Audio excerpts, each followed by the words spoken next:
Hai hai gengs, kamu lagi ada di channel Sarjana Muda, tempat di mana rasa ingin tahu kamu diracik dari pengetahuan yang ringan, jelas, dan bikin kamu makin cerdas. Di dalam sejarah Indonesia, ada satu nama yang tidak sering muncul di buku pelajaran, tetapi jejaknya ada di hampir semua peristiwa besar sebelum dan sesudah kemerdekaan. Namanya Tan Malaka. Seorang revolusioner, pemikir, dan pejuang yang hidupnya lebih banyak dihabiskan dalam pelarian daripada di rumah. Ia lahir di Sumatera Barat tahun 1897 dengan nama Ibrahim Datuk Tan Malaka.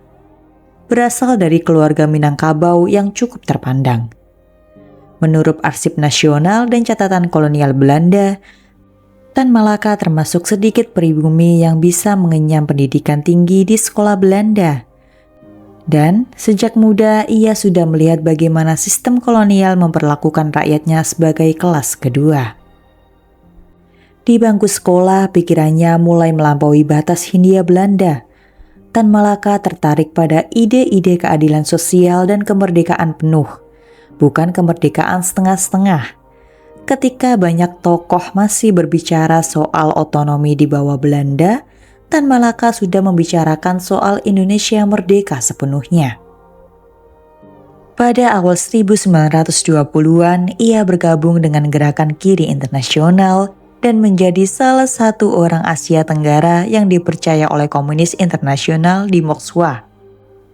Menurut catatan sejarah dari Harry Apois, Tan Malaka bahkan diutus ke berbagai negara Asia untuk menyebarkan gagasan anti-kolonialisme.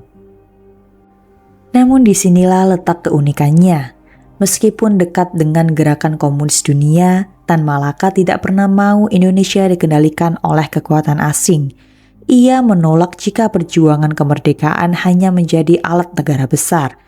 Sikap ini membuatnya sering berselisih bahkan dengan kawan-kawannya sendiri.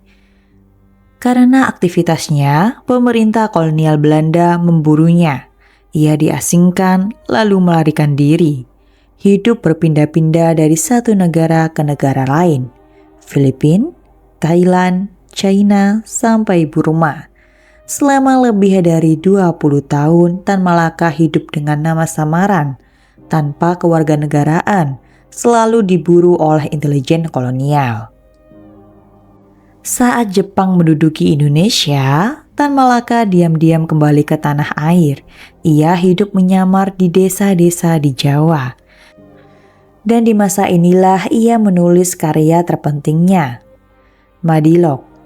Sebuah buku yang mengajak bangsa Indonesia berpikir rasional, logis, dan bebas dari mitos. Buku ini ditulis dalam kondisi tersembunyi, di tengah perang dan pengawasan ketat Jepang. Setelah proklamasi 17 Agustus 1945, Tan Malaka berharap Indonesia benar-benar berdiri sebagai negara yang merdeka. Tetapi ia kecewa melihat adanya kompromi politik dengan Belanda dan sekutu.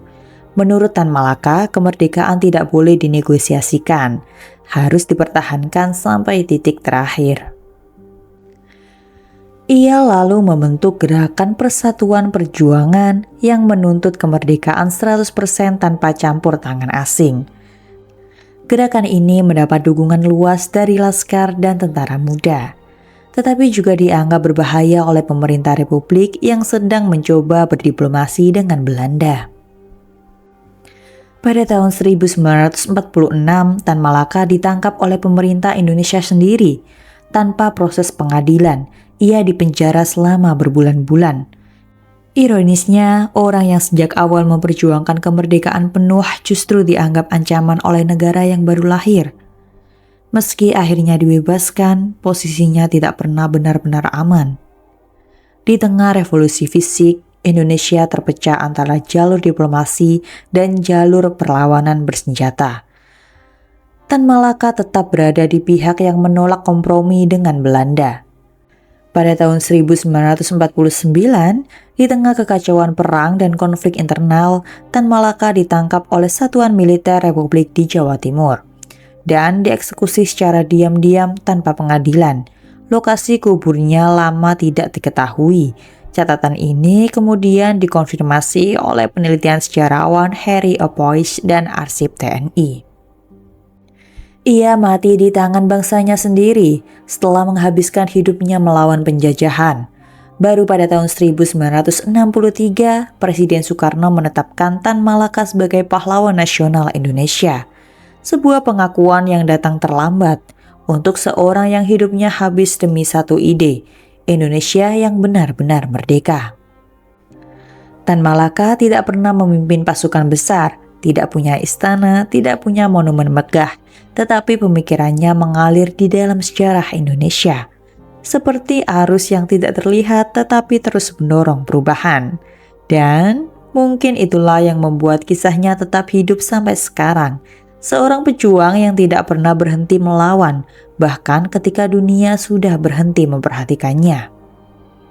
Kalau kamu punya pandangan atau pertanyaan tentang Tan Malaka, tuliskan di kolom komentar karena cerita tentang orang-orang seperti dia tidak pernah selesai hanya dalam satu video.